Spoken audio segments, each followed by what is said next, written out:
राष्ट्रवादी Congress party के प्रमुख शरद पवार से 15 दिनों के अंदर 2 बार मुलाकात करने वाले प्रशांत किशोर का तीसरे मोर्चे की अटकलों पर बयान।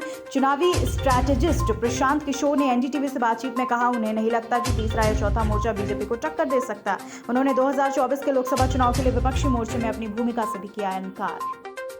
पश्चिम बंगाल में चुनावी नतीजे आने के बाद हुई हिंसा की शिकायतों के जांच के लिए 7 सदस्यों की एक कमेटी बनाई गई। नेशनल ह्यूमन राइट्स कमीशन के अध्यक्ष रिटायर्ड जस्टिस अरुण मिश्रा ने कलकत्ता हाईकोर्ट के आदेश पर सोमवार को इसका गठन किया। पंजाब में आम आदमी पार्टी के प्रमुख और दिल्ली के मुख्यमंत्री अरविंद केजरीवाल ने किया बड़ा ऐलान। सोमवार को उन्होंने अमृतसर में कहा, अगर इस बार के विधानसभा चुनाव में उनकी पार्टी जीती तो मुख्यमंत्री सिख समाज से ही बनेगा और ये दुनिया भर में रहने वाले सिखों का हक है। भारत में कोरोना की तीसरी लहर अगले 6 से 8 हफ्तों में दस्तक दे सकती है। एम्स दिल्ली के डायरेक्टर डॉक्टर रणदीप गुलेरिया ने चेतावनी दी, अगर हम अमेरिका के आंकड़ों से तुलना करें तो भारत में तीसरी लहर में 1 से 1.25 लाख केस आ सकते हैं। ऐसा हम इसलिए कह रहे हैं क्योंकि दोनों देशों में इस महामारी का ट्रेंड लगभग एक जैसा, वेव के बीच का अंतराल भी लगभग बराबर। दुनिया भर में कोरोना के मामले लगातार कम हो रहे। दुनिया में सोमवार को 2,78,178 लोगों की कोरोना रिपोर्ट पॉजिटिव। इस दौरान 5,836 लोगों की संक्रमण की वजह से जान गई। राहत की बात रही कि इस दौरान 3,95,193 लोगों ने कोरोना को दी मात। भारत को फाइजर की वैक्सीन के लिए अगस्त तक इंतजार करना पड़ सकता। फाइजर के अमेरिकी सूत्र बता रहे, भारत सरकार और कंपनी के बीच जवाबदेही वाली शर्त पर बनी सहमति अब तक कागज पर नहीं उतरी। दरअसल कंपनी चाहती है कि वैक्सीन के दुष्प्रभाव होने पर उसकी जवाबदेही न रहे।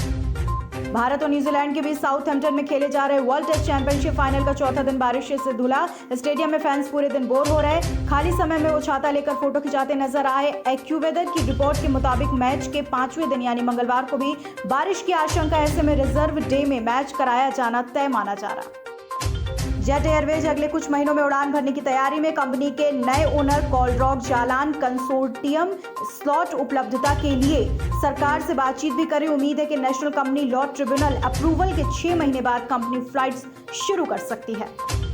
पेट्रोल डीजल के दामों में आज इस महीने में 12वीं बार बढ़ोतरी। देश के आधे से ज्यादा राज्यों में पेट्रोल 100 के पार। दिल्ली में आज पेट्रोल 28 पैसे महंगा होकर 97 रुपए 50 पैसे और डीजल 26 पैसे महंगा होकर 88 रुपए 23 पैसे प्रति लीटर बिक रहा। इस महीने अब तक पेट्रोल 3 रुपए 27 पैसे और डीजल 2 रुपए 98 पैसे हुआ महंगा। मजबूत वैश्विक संकेतों से आज सप्ताह के दूसरे कारोबारी दिन में यानी मंगलवार को शेयर बाजार हरे निशान पर खुला। इसके बाद बाजार के खुलते ही सेंसेक्स 52,901 और निफ्टी 15,850 तक पहुंचा।